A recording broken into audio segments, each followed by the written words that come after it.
Nobody's buying. Not after what happened here. No one really knows just what did happen. Breakfast time. Did you get Jody's breakfast? Oatmeal and raisins, like always. She loves her oatmeal. Yeah, she certainly does. What's it gonna be this time? It's a sweater for Jody.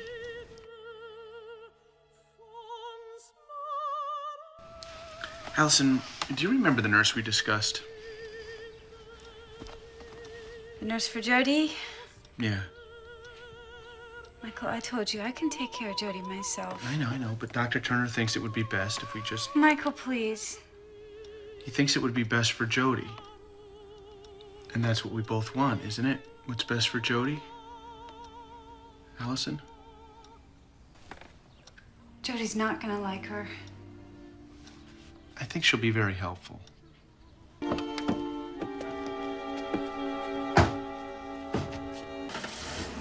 Something wrong, Mr. Overton? You're not quite what I expected. What did you expect? You're very young. I'm qualified for the job. I'm sorry.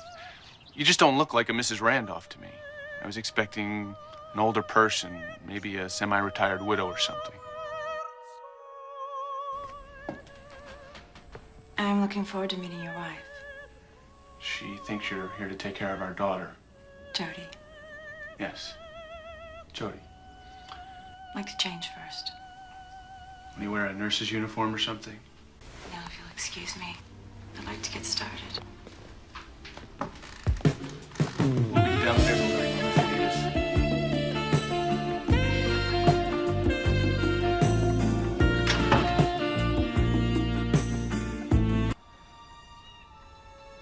Allie, the nurse is here. Did you say something, Michael? I said the nurse is here.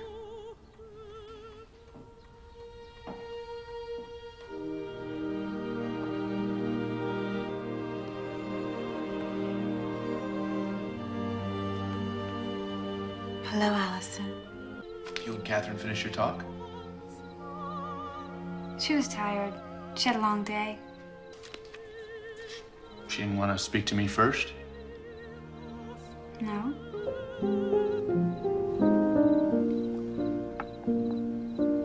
So how was it? How was what? Your talk with Katherine. Oh, very nice.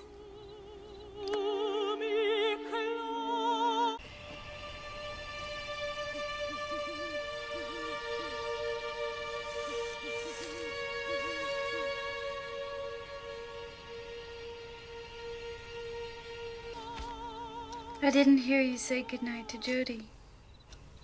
Okay, I'll be right back.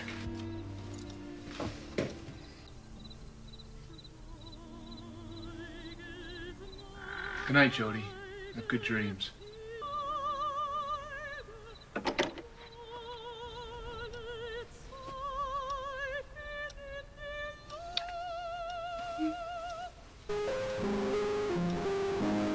Night, darling.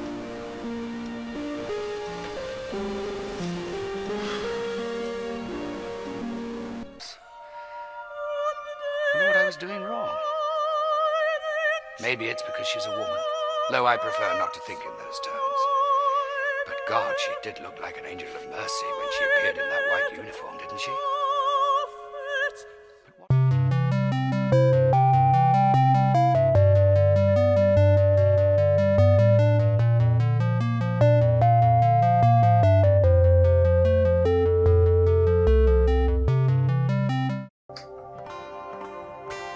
Hello! And we are back with Tender Loving Care. And I know it has been quite some time since my last video with this. In case you didn't know, I moved and it just kind of really disrupted my film schedule and all my other stuff that I was doing too. Anyway, so that's why I went and I made that really ridiculous intro that you probably just saw before this. I hope you enjoyed it because it was really fun to make. And so, let's just, first of all, I'm going to restart the game. That's just because, let me try. So, when I last played the game, when I first recorded the game, my computer, I was really bad at, like, figuring out the settings for the cutscenes. Like, I mean, not just the cutscenes, but my settings for recording. Don't worry, I'm gonna skip all these, I'm gonna skip all the cutscenes. So, I'm still really having a hard time understanding the right encoding settings for this software that I use. Hold on, wait for it. Yeah! I'm Dr. Turner, by the way. Let's just skip through this. Oh! Great. He's a psychiatrist. So, yeah, so basically when I first recorded the first episode, all of the cutscenes lagged so terribly that they were unusable. Like, it was just like their faces weren't moving, like there was sound, but the video just was, no.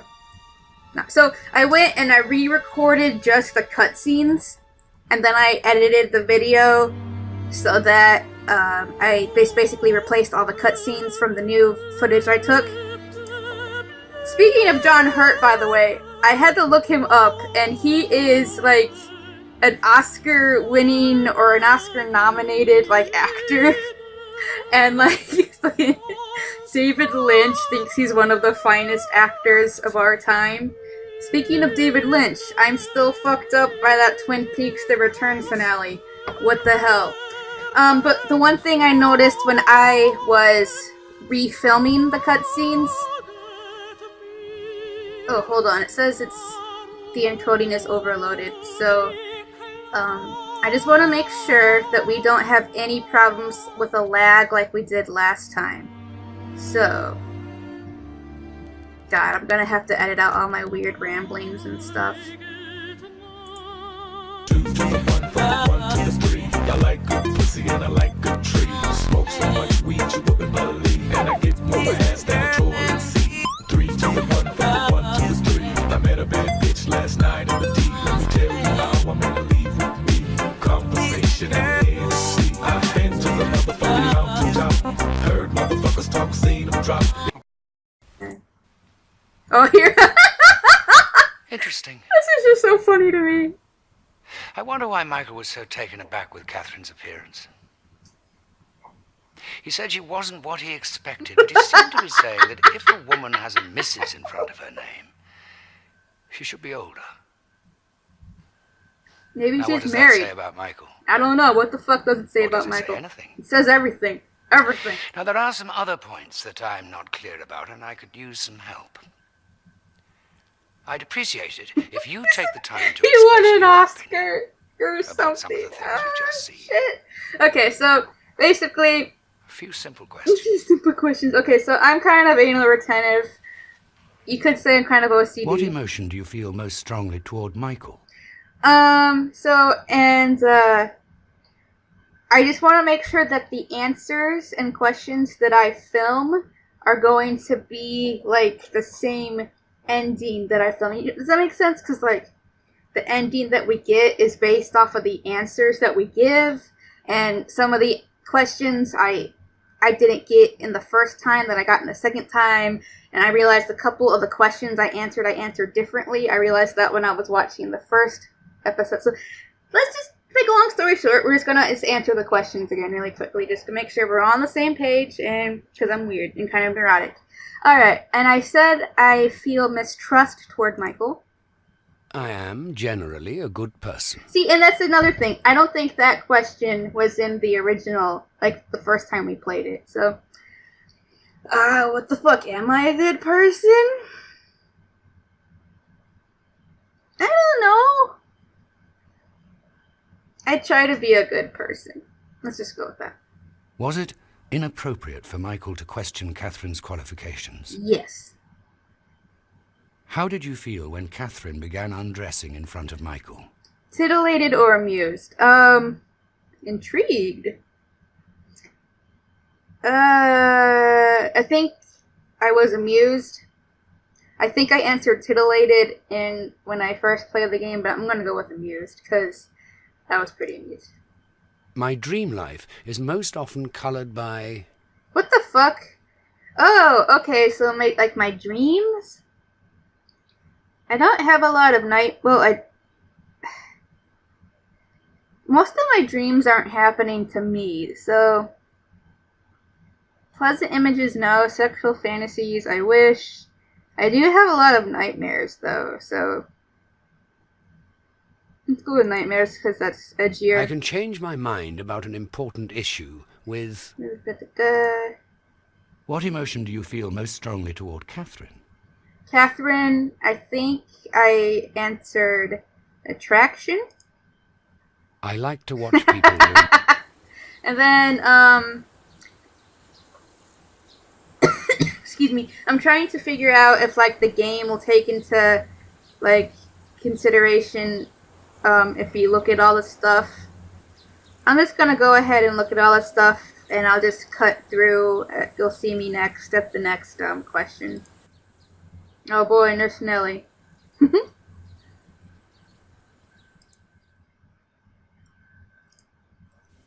When you've concluded this test, you will return to the story. Okay. What do you think he does for a living? What do you think the man eating alone does for a living? He's a private eye. If you were an animal living in the woods across the road, A deer. which of these... Who is watching her? Who's watching her? A passerby, a peeping Tom, a killer, the artist, or me? What, aren't I watching her? Like, or is the artist watching her? Let's go with the artist. Most people wish they'd never gotten married. Oh my gosh, that's a big one. John Hurt, Dr. Turner. No opinion. The marble statue symbolizes... Are they both marble statues? Oh wait, that's the marble statue. Fertility, repressed homoerotic desires, frustration. Well, it's all about repressed homoerotic desires, because, like, that's my fave. I have tasted my own blood on purpose. I mean, who hasn't? Like, you know, like you get, well, I guess maybe it's not normal. Like, you get, like, a scratch or, like, a bug bite, or, like, and you pick your scab, and, you know, you, like the blood away on your finger. Like, I don't know, isn't that normal? Is it not normal? Whatever, true. I have fantasized about having sex with a statue or a person in a painting. I mean, that guy has a nice butt, like, whatever, sure. The man is thinking... Her shoulders are lovely. After I've killed her, I must burn the green shawl. I could use a nightcap. I'm gonna go with her shoulders are lovely. Would you like to spread paint on a woman's body? Yeah, sure, like... Yeah, why not? Here we go. Let's just watch the scene of Katherine walking toward us. Allie, the nurse is here. She doesn't even listen to him. Did you say something, Michael? I said the nurse is here. Oh, Oh, She's very good. is she? is she? She has excellent qualifications. Jody's not gonna like her. She's gonna be afraid of her, and she's not gonna like her. Damn. Here she comes.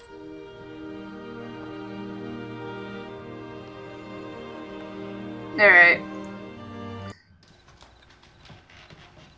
Get the fuck out of here, Michael. That was impressive. The way Katherine immediately seemed to penetrate Allison's shell and make contact. I have to admit that she gained more of Allison's confidence in a few minutes than I did in 6 months. Wonder what I was doing wrong.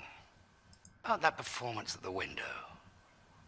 It almost seemed as if she knew that Michael was out there. Really? You think so, Doc? What do you think? What do I think? Which of the following terms best describes the way Katherine appeared in her uniform? Powerful? My Oh drives god, not might be this put in the again. following order. Strongest first.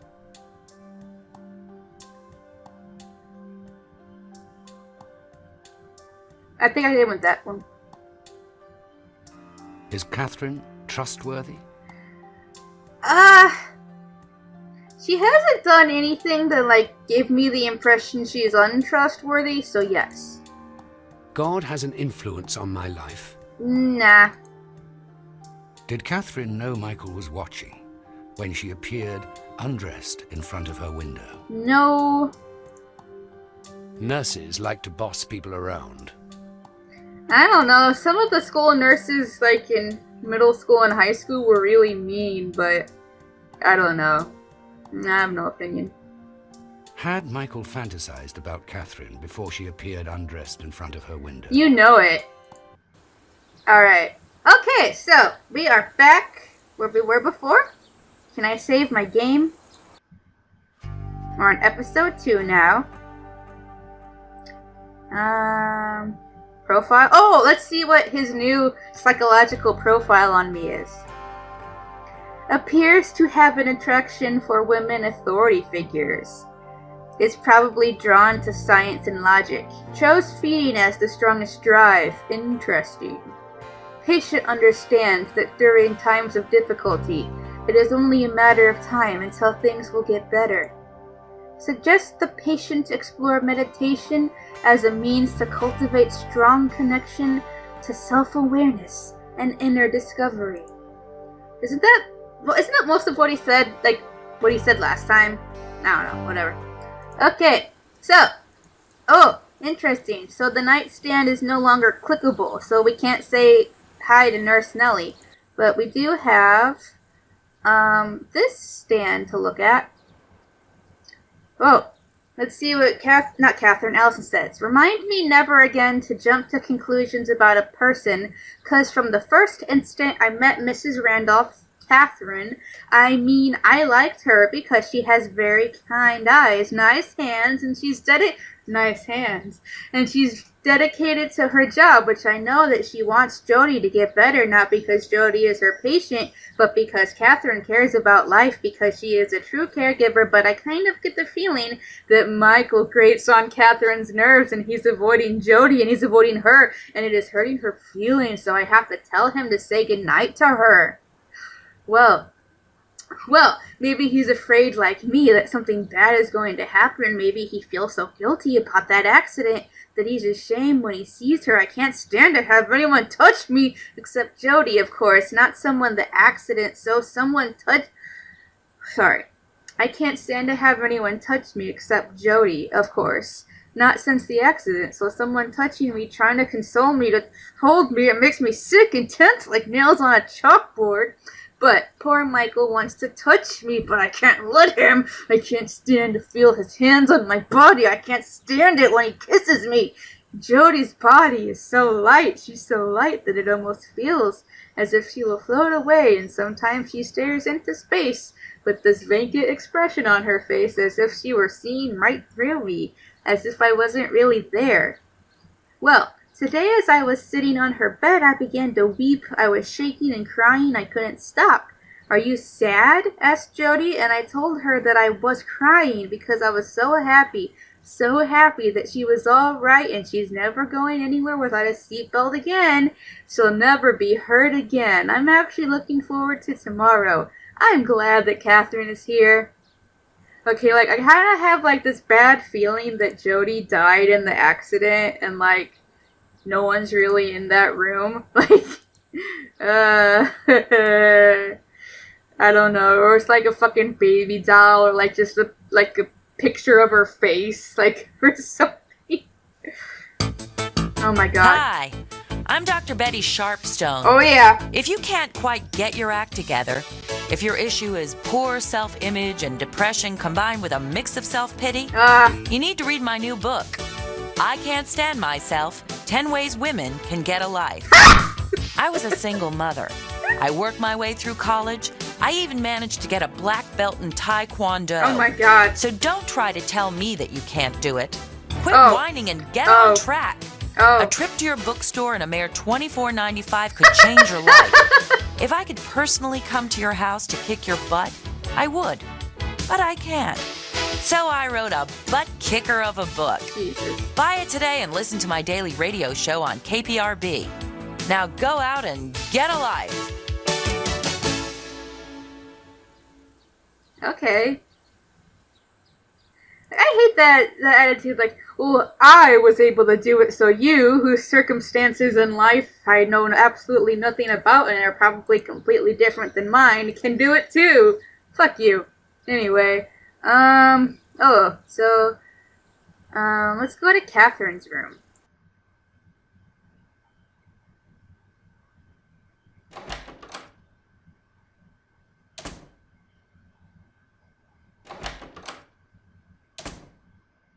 Oh, she's not here this time. Cool. Let's go on her computer and snoop around.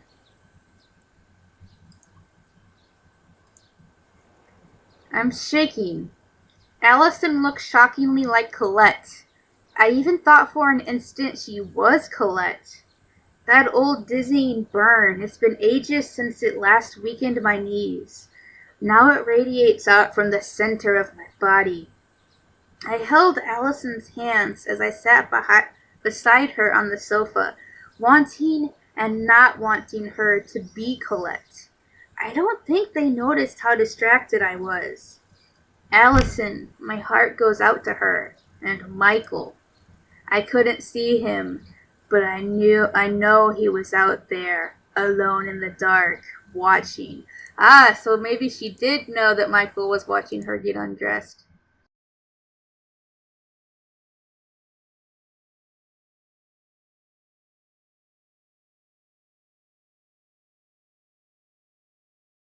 Hermaphrodite. Alright, well, just kind of your little, gender studies major Rachel popping in. Don't use the word hermaphrodite. It's really outdated and insensitive. It's preferred to use the phrase intersex. Anyway, but this was made in like 1999, so whatever. Let's read this. A man brought his wife into the clinic after he found her on the kitchen floor during the middle of the night, screaming and stabbing at her genitals with a knife. She was a startlingly beautiful young woman, a fashion model who had recently returned home from working in Paris, where she had been suffering from a prolonged bout with walking pneumonia. What is walking pneumonia? The patient had to be put in protective gear to prevent her from hurting herself. The patient's family revealed to Dr. Turner that she had been born as a girl, but during puberty, hermaphroditic growth of a penis had occurred. Actual growth of male genitals on a normally developed female's body is very rare, but it does occur. At that time, surgery was performed to remove the unwanted organ, and she was given female hormones to counteract the testosterone which was invading her body. She was not, however, given extensive counseling. As a result, she was now suffering from psychosis. Dr. Turner believed that the ill health of the patient and the extensive traveling had increased susceptibility to the occurrence of hallucinations. The phantom phallus was a manifestation of the childhood trauma. That's weird as fuck. Okay. I feel like I might have to put some type of content warning on this video. Like, I don't know. I feel like that might be really triggering to someone. I don't know how to phrase it just yet, but I'll figure something out. Alright, let's see what she's gonna say today. I just met with Allison. It was very disconcerting. She reminds me so much of Colette. The way Colette was when I first met her. Damaged goods. The diamond covered with mud. All that. When I sat down next to Allison and took her hand in mine, I felt my neck and chest become flushed. It's not just her appearance that's similar to Colette's. It's that look in her eyes. It's hard to describe it. At first they seem dull and lifeless, like the eyes of a corpse, but then just for an instant, you see a glimmer of life. You see her former personality. the way she was before the accident. It's just fighting to get out. I can see that Allison's true self is warm and vibrant and sensual. Ooh. And I'm gonna help her get it back. Oh, I know. You're muttering, here we go again with the Mother Teresa complex. I mean, not really. Well, sometimes I wonder if I did become a nurse simply because I'm drawn to wounded people. But I know that I am good at what I do. No, not good. I'm excellent. Oh, there you go. And I really believe that we're here on this earth for a reason. My purpose in life is to help people get well. Michael and I had an immediate connection, the wrong kind of connection. I'll just have to be careful with him. And myself, too. I wonder what she meant by that. Alright. Anything else we can check on in this room? Ooh!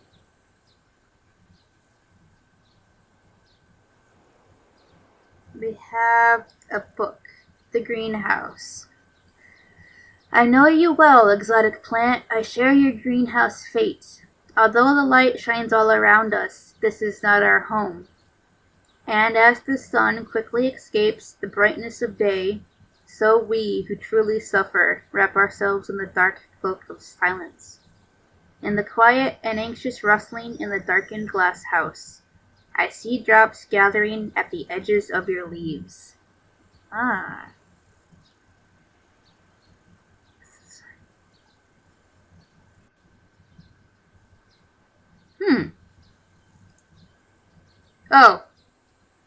I was like, this is kind of hard to read, but it was bigger here.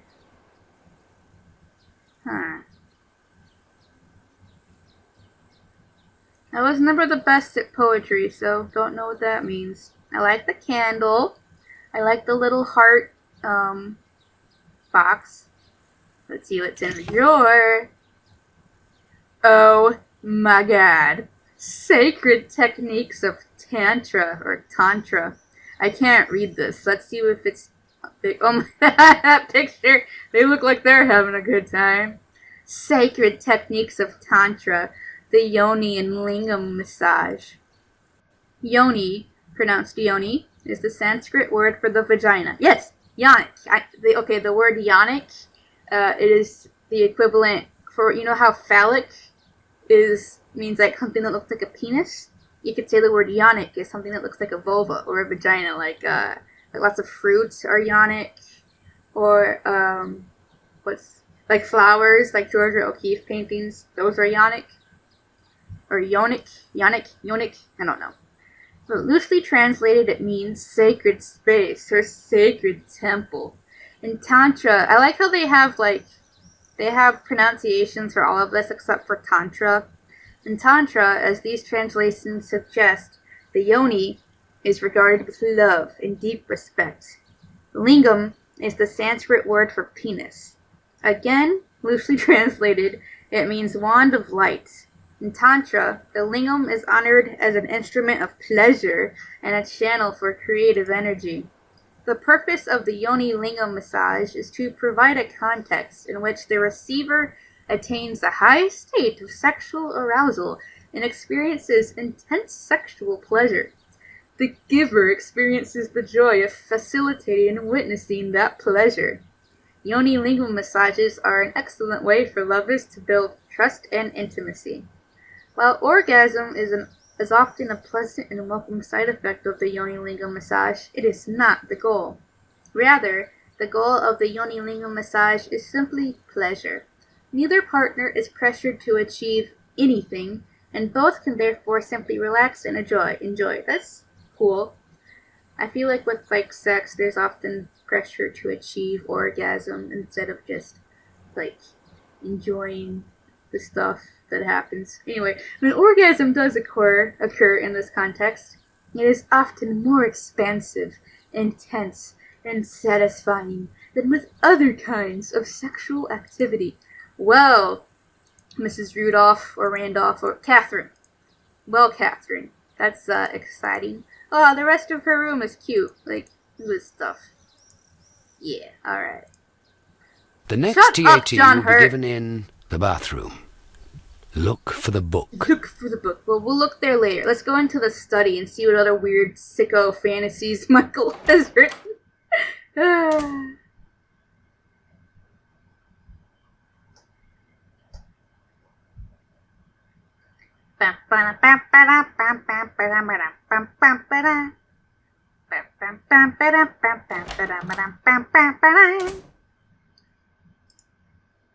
Let's go into a super state-of-the-art computer. Mrs. Randolph arrived. I have to admit that she's nothing like I expected. First of all, she's very attractive and young. She did something really strange. She began unbuttoning the sheer blouse she was wearing. She began unbuttoning the sheer blouse she was wearing. I have to admit that I was turned on. She gave me this sexy look. No, she didn't. I couldn't help glancing at her breasts. Like, I was just editing that scene to put into, like, the intro for this video, and I don't remember her giving him a sexy look, but maybe he thought it was a sexy look, who knows. I had a sudden impulse to touch... I couldn't help glancing at her breasts. I had a sudden impulse to touch them. It made me feel manipulated, though, like she was toying with me. Maybe she doesn't think about that stuff like that since she's a nurse. But it seems so inappropriate. For a second, I had the notion of firing her on the spot. I don't know, was she flirting with me? Teasing me? It's so hard to tell. I don't think the blouse she was wearing was sheer. It was just like a normal white shirt. I don't know if I like her. Every time I try to start up a conversation with her, she blew me off. Maybe she just wants to keep everything on a professional level, but I was hoping we would be working closely together to help Allie. While Mrs. Randolph was getting acquainted with Allison, I took a walk up in the hills. I haven't been up there since before the accident. It's such a relief to be able to leave her alone. I realized that I need to get away from the house more. Maybe now that the nurse is here, I can go back to work. He quit mentioning that, but, like, what's his job? Did they mention that in the last episode? Like, I don't remember, like... The other day I had lunch with Leon. Leon. We went to this crappy Mexican place that he likes. I love crappy Mexican food. He asked me when I was coming back to work, and I said that I didn't know. He told me about his niece who was paralyzed from the neck down in a bicycle accident. Everybody in his family was so hopeless and depressed, everyone except the niece. She never gave up hope. It's been a struggle, but she's been going through physical therapy, and she's actually getting some feeling back. The doctors think she might walk again someday. He told me that I should be inspired by her story. He said that I should never give up hope. He also told me I need to rely on my friends. Well, he's not really my friend. He's my boss, just a guy I work with. I only ever had one really great friend in my life, Mark Severs. Mark Severs, I don't know. My best friend in high school. He was genuine natural. One of those guys who could do almost any sport without hardly trying. Mark was a daredevil too. He would jump 20 feet out of a tree and ride a motorcycle full throttle down a dirt road at night, screaming like a maniac. Everybody at school loved him. They all had high hopes for Mark. He was sure to get an athletic scholarship to go to a good college. Mark and his family moved into the house across the woods the summer before my freshman year. I was sitting in my tree fort one day when Mark climbed up through the hole in the floor. He had some dirty magazines and a joint. I had never seen either of those illicit things before. Like, how old were they? Like, the summer before my freshman year. Like, was he like 18 and had never seen like porn or, this is 1999, so like, who knows. Mark got away with everything. People instantly liked and trusted him. All the girls were in love with him, and he was incredibly lucky. He always won games or bets. He never lost a fight. Once he actually evaded the police on his motorcycle when they tried to give him a ticket. Wow. He took off cross country and they never caught him. This exploit became one of our high school legends. I can admit now that I was jealous of him. He exuded confidence. He never seemed to struggle at anything. He always got what he wanted. But he was a great friend, the kind of guy who would never let you down. During our junior year, Mark's family had this German exchange student come. Oh, wait, no. So his family moved into the house across the woods the summer before my freshman year. So it was like before his freshman year of high school. Okay, that makes more sense, I think. So, because they were friends in high school. So, whatever. During our junior year, Mark's family had this German exchange student. God, not another foreign oh, wait, never mind. Sorry, I was just thinking of the weird story he wrote in his last diary entry, which was like, the sexy foreign exchange student came and she wasn't wearing underwear and we had sex in front of everybody. Like, right? I don't remember. Okay, exchange student come and live with them. She was beautiful, really tall and athletic, pretty face, blonde hair, sly, sexy smile. We both instantly fell in love with her. Her name was Susanna, and she exuded this powerful sexual aura. The girls at school seemed like little kids compared to her. I was so jealous that Mark had this amazing creature staying in his house. He told me that he could smell her when he walked by her room at night. She didn't wear any perfume, it was just the scent of her. I need a beer. I have to mention this. I was out on the side porch just now in the dark when Mrs. Randolph came to her window and stood there. I could have gone inside, but I was curious. She knew I was watching her. She knew I was out there, and so she put on this show for me, sort of a display. What is she trying to prove? I can't stop thinking about her amazing body. Just knowing she's there in the next room is going to make it difficult for me to sleep tonight. I can't deny that I am attracted to her. I mean, I'm not dead. She's very sexy and alluring. I want to know more about her. I hope that Allison never stumbles across this. God, Mark is so horny. Okay. And this is Catherine's CV. We already went over all this last time. So yeah, so Mark's really horny. Oops, that's just the same thing. What's the point of this room? Like, you can only click on one thing, but like, oh, okay, we can click on those books.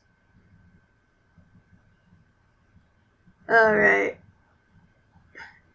Hugging the Shame Boy. Whatever. Arthur Merlin. Arthur Merlin, really? Hugging the Shame Boy. He's been a therapist and guide for over 25 years. Guide with a capital G. He is the author of I Walk Like a Man, The Underbelly of Paternal America, Travels in My Mind, The Big Book of Macrobiotic Desserts, and The Goofy Sufi. The Goofy Sufi, a children's spiritual primer. He raises vicunias in Marin County with his wife and their 15 adopted children. Okay. So, the other day, a friend of mine, I'll call him John, phoned and asked me if I would like to get together for a cup of coffee. He told me that he was having some problems with his wife and he needed some help. I have been a licensed therapist and a family counselor for 25 years, and I could tell just by the tone of John's voice that he was in trouble. We met at a restaurant later that day. John walked up to the table and sat down with a big sigh. His expression had the shocked, dazed, blank, numb. He only needed maybe 2 out of those 3, I don't know. Look, I had seen on the faces of victims after a terrorist bombing. Susan is leaving me, he said matter-of-factly, and stared at the menu without blinking. Oh, that's too bad, I replied. How did this come about? She says I don't know how to love her, he said as he chewed on a fingernail. She says she doesn't love me anymore. I asked him how he responded to this. I didn't know what to say, said John as he rubbed his forehead. I just didn't know what to say, so I just stood there. that made her even madder. She packed the suitcase and left me. John's reaction is typical of a lot of men. He was raised by a stern, stoic father who said things like, "Only sissies cry," and "Be a man and keep a stiff upper lip," and "Don't play with dolls, you look like a girl." Toxic masculinity ruins the game again.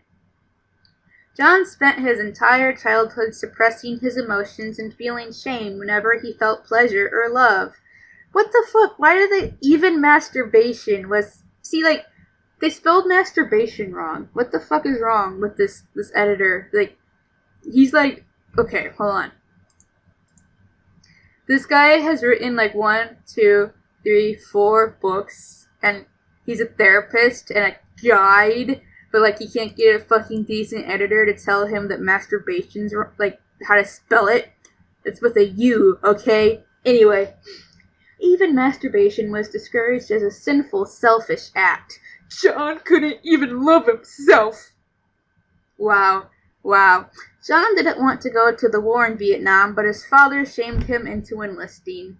And even if he hadn't enlisted, there was a draft, so... don't know what that's all about. When John came home from the war, his psyche was scarred and withered by that experience, but even then, he was shamed into suppressing his anger and fear. Shame is the legacy of our Puritan ancestors. Shame is the heritage of our fathers. Shame is the seed we will pass on to our sons if we do not break the cycle. Yeah, that's true. The shame boy is the little voice inside of our heads that says, "Don't show emotion. Don't give your love freely. Don't look weak." Don't look weak. In John's life, the shame boy had taken over his personality so completely that he appeared to be a callous, uncaring cold man. In reality, John was a warm, loving, nurturing person. What I needed to do was show him how to turn the shame boy into the lover boy. He could have really picked a better name for that. The shame boy cannot be killed. The shame boy cannot be smothered. The shame boy must be hugged. Oh my god, this is great. By embracing the shame boy, it loses all power. It struggles at first, like a child throwing a tantrum, but after a while it realizes it is helpless to resist, and it is filled with love. I gave John a mantra to repeat over and over again. Here's what I told him to say.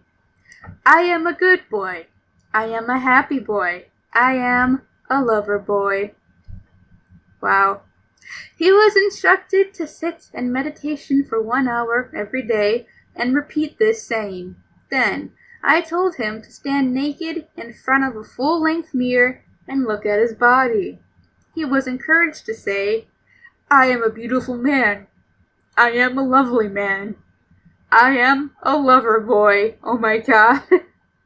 What is that thing from The Room where, like, Lisa is trying to, like, come on to Mark and she's like, lover boy? Like, god, like, this...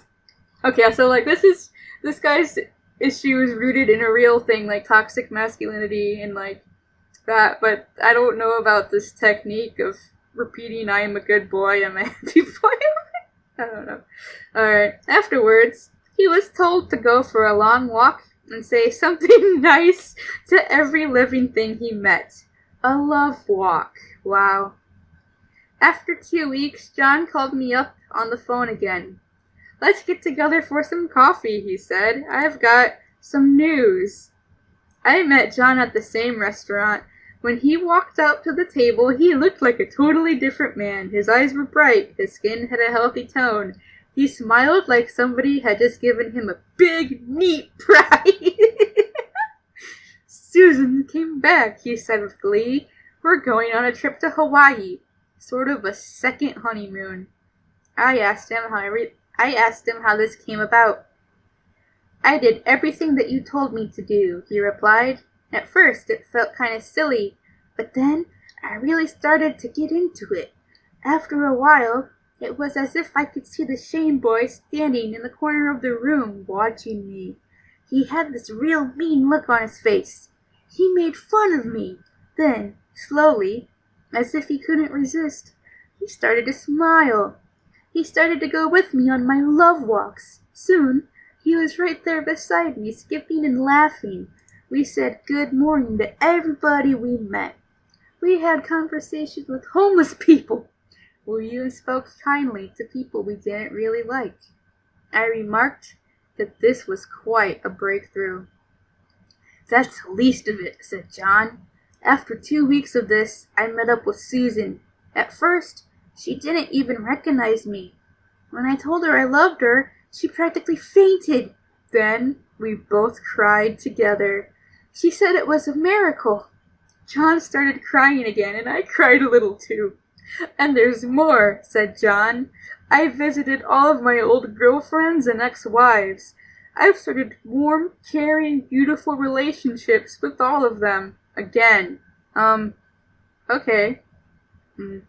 Well, at first, they were just platonic, said John.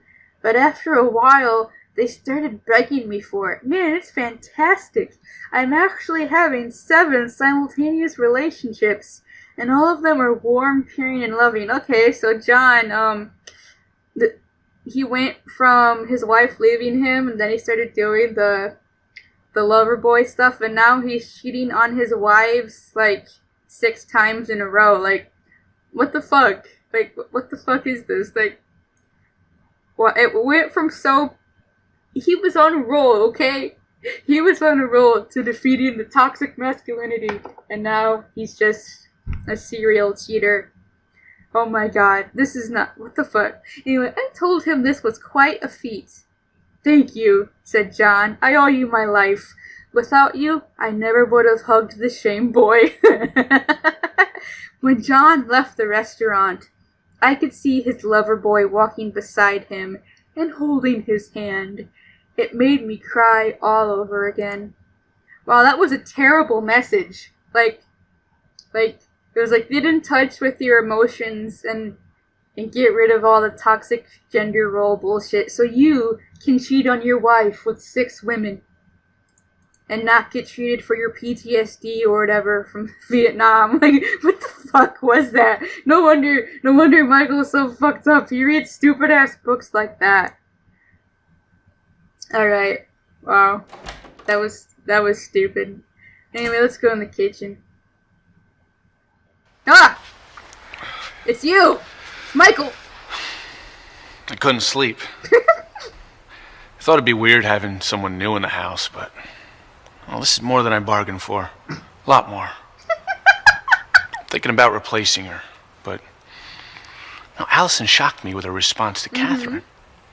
I mean, she was totally against the idea, and now she's acting like... I don't know. God, I wish I could stop thinking about her. I need to get to bed. Oh. Warm milk. It's supposed to help you sleep. I hope it works. Ew. I hate hearing people swallow or chew. Well, Michael, have you hugged your shame boy today?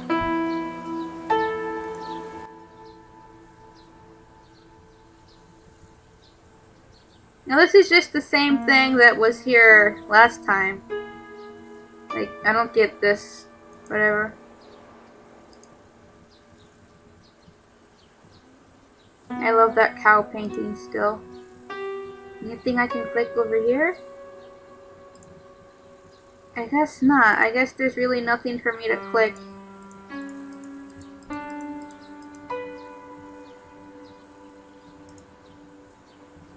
Okay, well, let's go into the living room.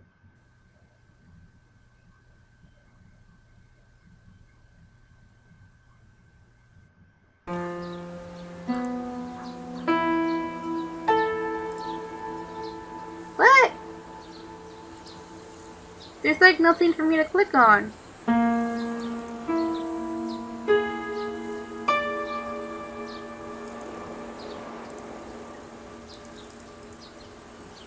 Nothing. That's weird. Okay. Well, I guess we're gonna go into the bathroom to start the TAT.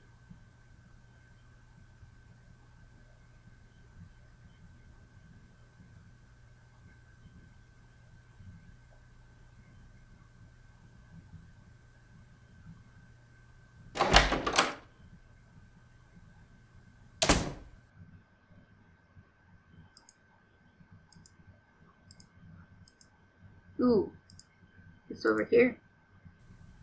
Oh, it's probably just the pills again.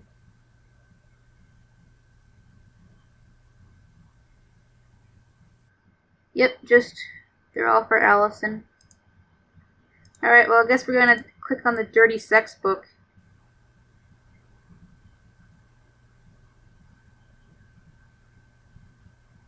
Erotic arts. When you've concluded this test, 4-foot-long penises are... Just my size. Too big, offensive, or funny. 4-foot penises.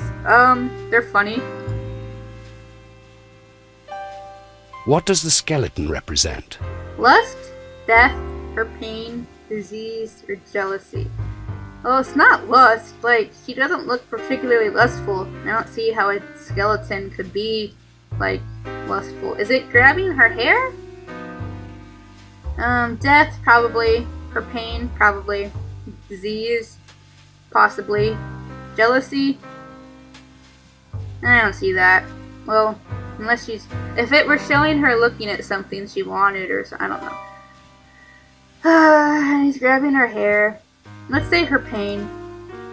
The following caption best describes this painting. The Duchesses put on an erotic show for the king. I've seen this before.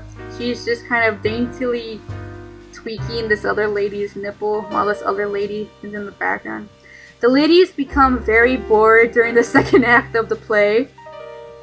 Chloe and Cecilia practice their nipple tweaking. The fruit is ripe when firm. I'm gonna say the ladies become very bored during the second act of the play. Who is this couple? What the fuck? Okay, it's a lady on top of an old man and her titties look really weird. Adam and Eve, Mom and Dad, Delilah and Samson, Master and Slave, Catherine and Michael. Oh, and she has like some type of like dagger which she's pointing at his butt. I'm gonna say Mom and Dad, because that's funny. Sex is for procreation alone. What was the first thing you noticed about this painting? I was drawn to her breasts because that was just kind of like right in my field of vision. So, sorry! Oh, and she's killing herself or she's stabbing herself. That sucks. Is oral sex a crime? It depends on what state you're in. There is so much nudity in art because... The naked body is beautiful. Sex is always on people's minds. People are dirty. Artists love the challenge of painting the human body. Well, sometimes it's because the naked body is beautiful. And sometimes it's because sex is always on people's minds. Let's go with that. When a man is with a woman, most of the time he is thinking about having sex. Not really. Is this art or pornography? Who the fuck would choose pornography? Like, what the hell? Most people equate sex with death. What? No. I have dabbled in homoerotic relationships. Yeah. Ooh, I'm excited. I thought you were still sleeping. I've been going over your wife's medication. And I think that using Valium as a depressant and Seconal as a sleeping pill is overkill. Ideally, we should wean her off of all medication. It's more like a doctor's decision, don't you think? I will consult with Dr. Turner on this, of course. Is she awake? No. She sleeps late most mornings. By the time I bring her breakfast up, she's usually awake. That's a mistake. What is? You're keeping her too comfortable and secure in her condition. We need to bring her out to a more active and self-rewarding existence. I take it you didn't always make breakfast. There's a number of things I do now that I didn't do before. Oh. Allison hasn't cooked or baked a thing since Jody. Since the accident. Oh. Oh. Jody's dead. Your wife is desperately holding on to the past. But by you doing things that you never did before, you're helping her to create an unreal world. Yeah. A world of illusion, where she doesn't do the things she did before and is actually losing her grip on the past. Makes sense. Wonder why Dr. Turner never put it that way. Just trust me, please. I have a lot of experience with people in her state of mind. We need to change things. Starting now. You're not intending to do anything shocking, are you? No. Just go upstairs and tell her it's time we all had breakfast. It might be too abrupt. It's not too abrupt. She'll understand that you have a stranger in the house and you want to make a good impression. The mornings are always the worst. The depression, it's overbearing. Do you want me to do it? No. I'll do it. Do it, Michael. Good. Tell her that I'd like to discuss Jody's breakfast. She dropped her headphone. Why was that so Why was that so funny to me? Oh no, the mean nurse lady told me I have to go upstairs and we're gonna have breakfast downstairs. Me. Why was he looking at her like that? What the fuck? Okay, so Jody is dead, most definitely. And Allison is way over medicated. That explains why she's so loopy all the time.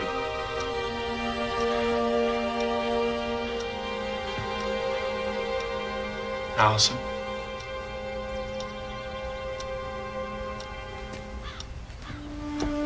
It's like, oh. Allison. See what I mean, loopy? Over medicated. The nurse is down in the kitchen and she wants breakfast. Aww. She wants to discuss Jody's breakfast with you.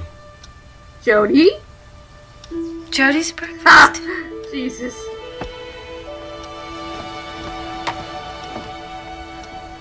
I think you better handle this. Yes. Okay.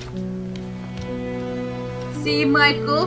Bitch knew what she was talking about because she's a fucking qualified nurse lady.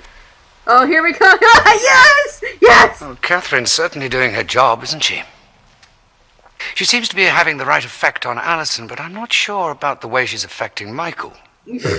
What about that bit of business under the table? What? Do you think she did that on purpose? What did she do on purpose? Michael appears to be a little confused.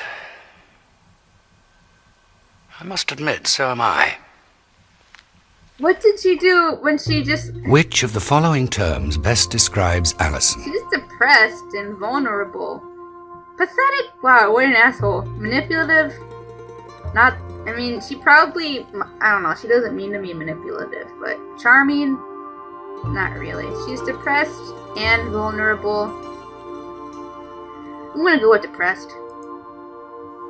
Sometimes I wish I could control another person with the power of my mind. Yeah. I have bowel problems. Not more than any...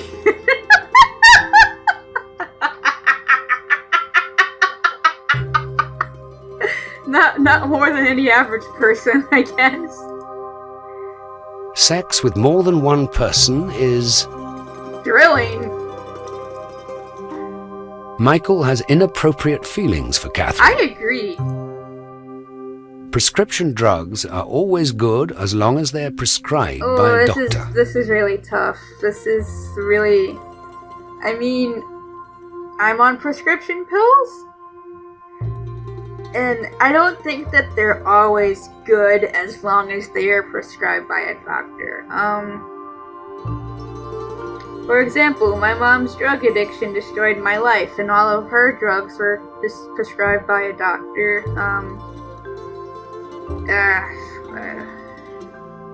Not always good. Okay, so let's see what.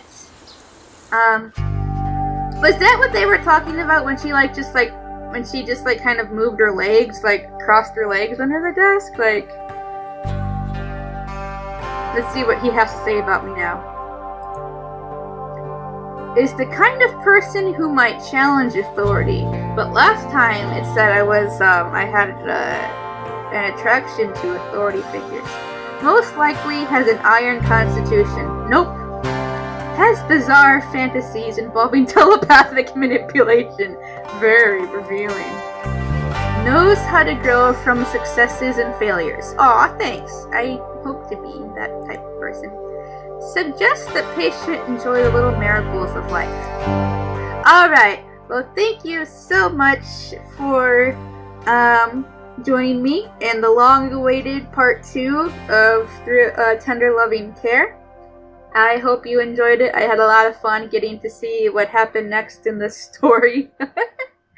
Alright, so I will see you next time, and until then, be good, and don't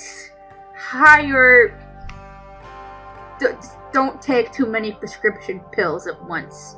Alright, so bye-bye.